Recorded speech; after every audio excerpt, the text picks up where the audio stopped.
নিশ্চয় জানে যে আমি 1980 চনৰ পৰাই চুতীয়া যুৱ সন্মিলন অসমে জনজাতিকৰণৰ ক্ষেত্ৰত আমি এক সংগ্ৰাম অবিৰতভাৱে চলাই আহিছোঁ। আমি কিন্তু দেখিছোঁ যে বৰ্তমান চৰকাৰখনেই হওক বা আগৰ চৰকাৰবোৰেই হওক সকলো চৰকাৰে আমাক এই জনজাতিকৰণৰ ক্ষেত্ৰত সদায় প্ৰতাৰণা কৰি অহা দেখা পাইছোঁ। তেওঁলোকে মাত্ৰ নিৰ্বাচনী ইস্যু হিচাপে এই জনজাতিকৰণৰ বিষয়টোক ৰখাৰ এটা প্ৰয়াস কৰা হৈছে।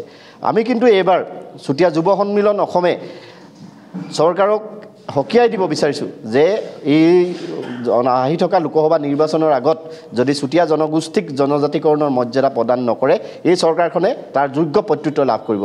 আপোনালোকে জানে এই চৰকাৰখন অহাৰ পাক মুহূৰ্তত তেওঁলোকে আমাক প্ৰতিশ্ৰুতি দিছিল যে যেতিয়াই কেন্দ্ৰত বিজেপি চৰকাৰখন আহিব, বিজেপি চৰকাৰ অহাৰ লগে লগে 6 জনগোষ্ঠীক জনজাতিকৰণৰ মৰ্যাদা প্ৰদান কৰিব।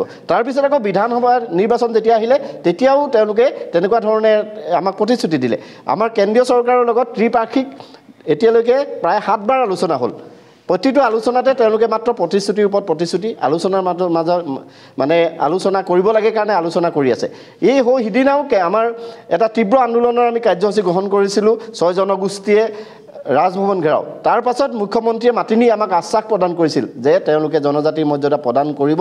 এই ক্ষেত্ৰত তেওঁলোকে মাত্ৰ 1 বছৰ সময় লৈছিল। ইতিমধ্যে 1 বছৰ সময় তেওঁলোকৰ পাৰ হৈ গুচি গৈছে। আজিলৈকে তেওঁলোকে এই ক্ষেত্ৰত আলোচনা কৰা নাই।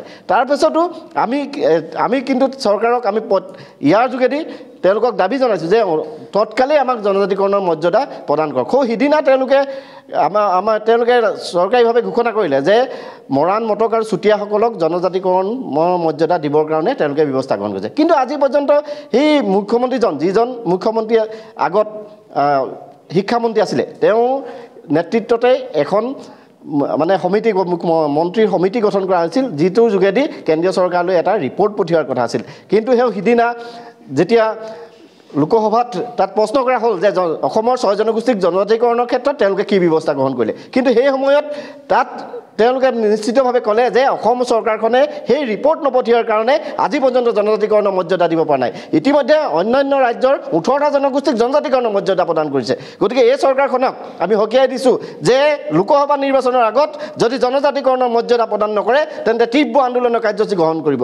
ইতিমধ্যে চুতীয়া যুৱ সন্মিলনে এক বিশেষ পদক্ষেপ গ্ৰহণ কৰিছোঁ যে অসমৰ প্ৰত্যেকখন গাঁৱে গাঁৱে গৈ আমাৰ শেষৰজন চুতীয়া মানুহক সজাগ কৰি তুলিব বিচাৰিছোঁ যে এইখন চৰকাৰে যদি এইবাৰ আমাক জনজাতিকৰণৰ মৰ্যাদা প্ৰদান নকৰে তেওঁলোকক আমি দেখুৱাই দিম। আমি কাৰোবাক জিকুৱাব নোৱাৰিলেও এইবাৰ তেওঁলোকক হৰুৱাই দেখুৱাই দিম যে চুতীয়া জনগোষ্ঠীক জনজাতিকৰণ নকৰাৰ বাবে তেওঁলোকে তাৰ যোগ্য প্ৰত্যুত্তৰ লাভ কৰিছে।